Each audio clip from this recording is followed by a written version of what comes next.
We have one last person who's asked to speak. Rick. I see 2 representatives in the House. How many representatives are in the House? I see 2. Can't see anything. I just want to know. How many senators? How many congressmen? Sorry. How do we do what you say we're going to do for all these votes? Okay. I don't know. I have one more person who's asked to speak. Rick Parent. He came up, and I got to tell you, he's someone who's been involved and active for a number of years now. He really has had a message that I think carries well as far as trying to connect to the average person, and I think that's something that I think that when we start having these high-minded policy debates, it's always important we have to connect back to the average person and what they're thinking. And Rick has done that, and I think he has an important message that I think we should all hear. I'd like to introduce Rick Parent.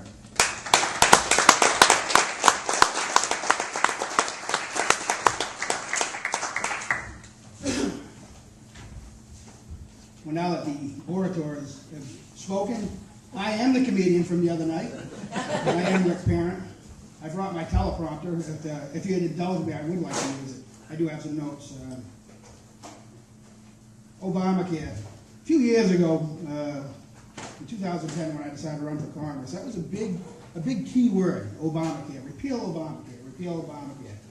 And nobody ever really said, how are we going to do that? Well, okay, they said in 2012, we all brought the same message. Okay, we're going to underfund it.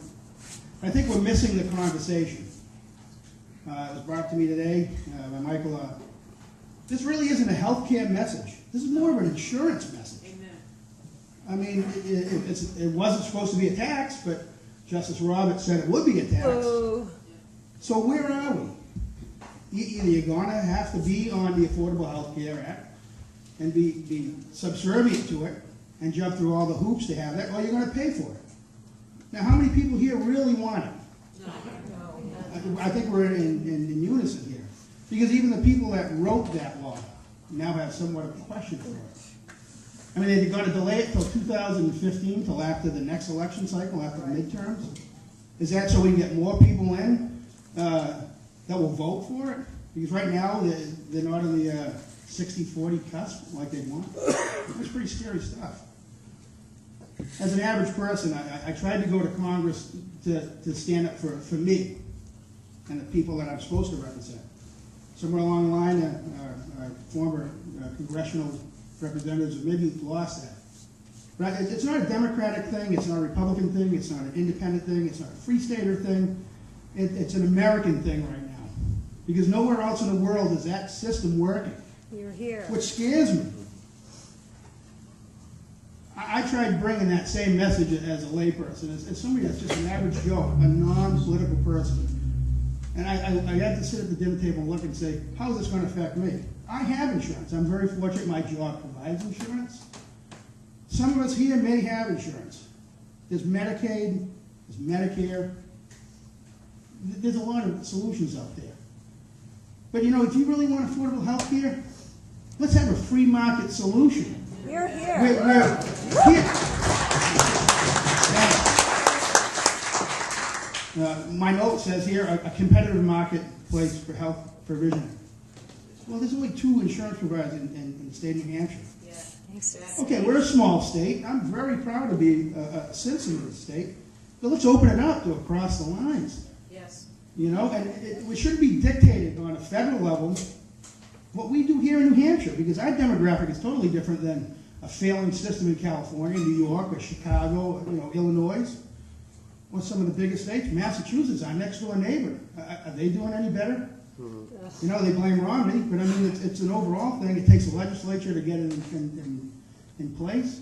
Are they doing any better? I don't see anybody flocking to Massachusetts to get health care. I work for a living. I'm sure 100% of everybody here has worked, has paid into the system. But how are you going to be affected?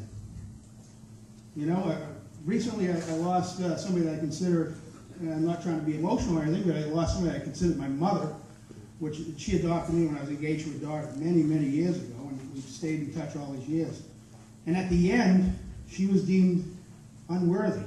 So they stopped the medication, they stopped the health care, because she wasn't a viable citizen. 4 days later, she passed away. I'm not fear-mongering, but that stuff does happen. You know, are we going back to 1941? You know, Nuremberg, Germany, Berlin? What's going to happen? Are we going to be deemed that we're not viable citizens? Scares me. I work in the Middle East. They don't have affordable health care over there. Everybody has to pay for it. Companies provide for it.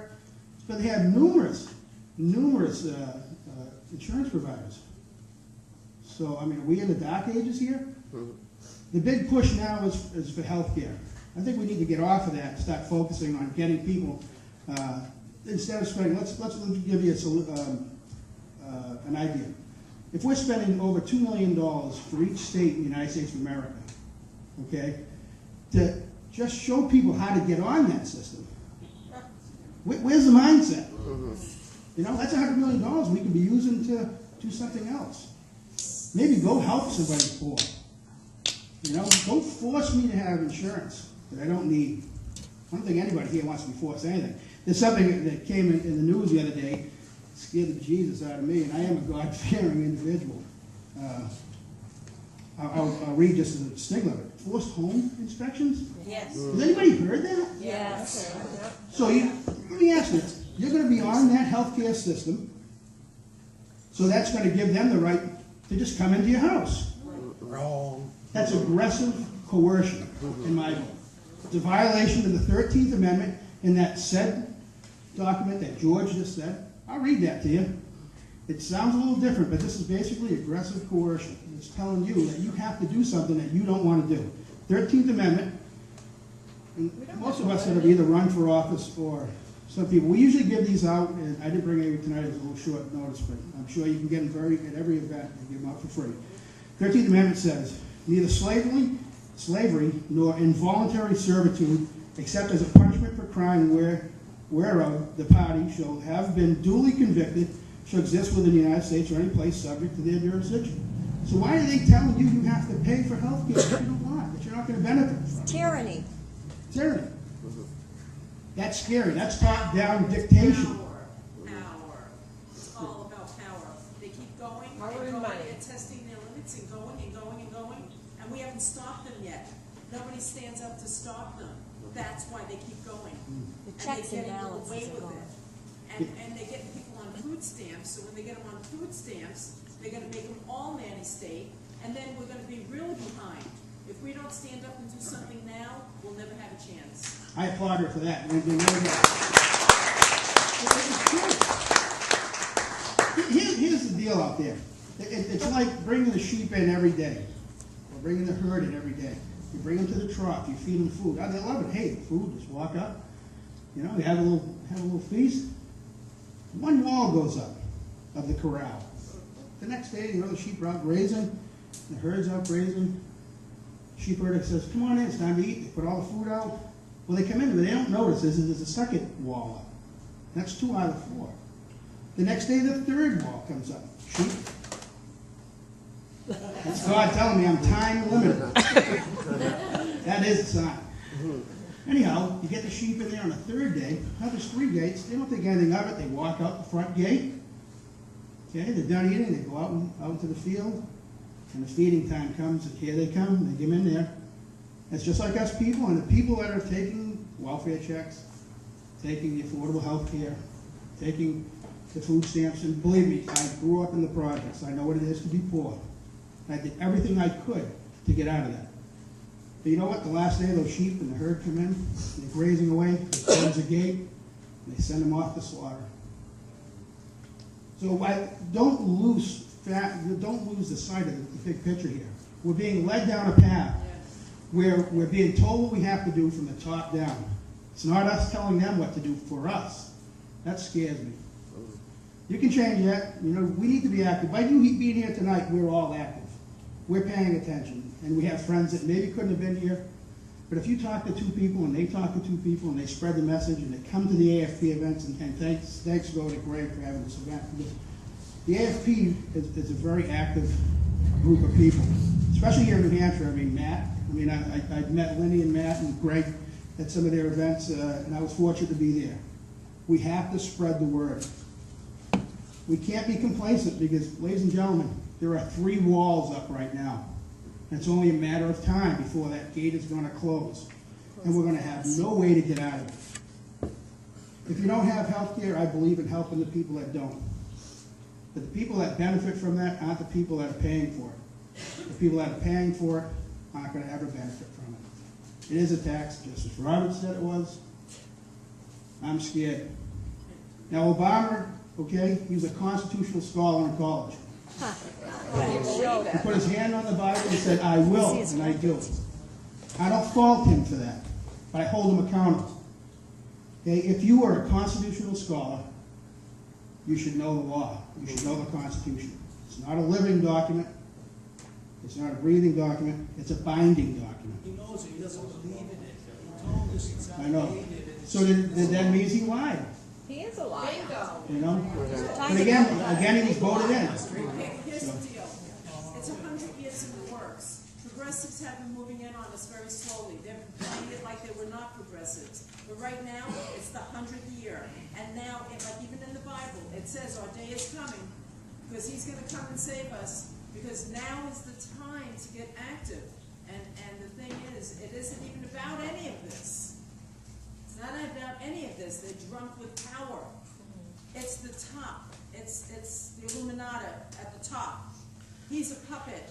He's directing what he has to do. He doesn't govern. Rush Limbaugh told us that he doesn't govern, so he doesn't come out as the bad guy. He knows how to bring it in. He knows how to lay it back. He knows how to be presidential. He knows how to put all the masks on. Everything's with the masks, okay? And they fall for it. They make us stupid. I don't know what they put in the air, but it's making everybody stupid. We've been asleep for all these years, and now we're starting to realize there should be more people here. This place should be exploding. We should have some elected officials here. And we should have elected officials here. Yeah. Oh, please. Where is AI? That's been Romney. Republican base. They're just as bad. Well, I believe in that 100%. I mean, time is of the essence, and you are the voice of the people. You have to get in touch with your legislatures.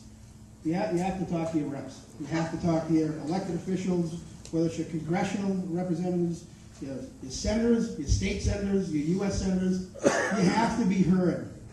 And you have to put pressure on the RNC, because the establishment Republicans are actively fighting Tea Party people who are trying to do something. Well, you know, you can have an effect on that, because if you go out and help people get elected that aren't the traditional establishment, I think they're starting to realize it, because they're starting to push back. Call the RNC and complain now. Numbers USA has got a campaign going to do just that. It's incredible how much is out there to push against us. Anyhow, I'm Rick Barron. I tried doing in the last 2 election cycles to bring the common citizens excuse me, view to Washington. I don't know if I'm going to run again in 14. It took a lot out of me and my family. I do want to run, but maybe it's time for somebody else to step up. If I get enough support, I would run again. We need to change the course we're on, because we can't keep going down this road. But thanks again. I'll answer any questions.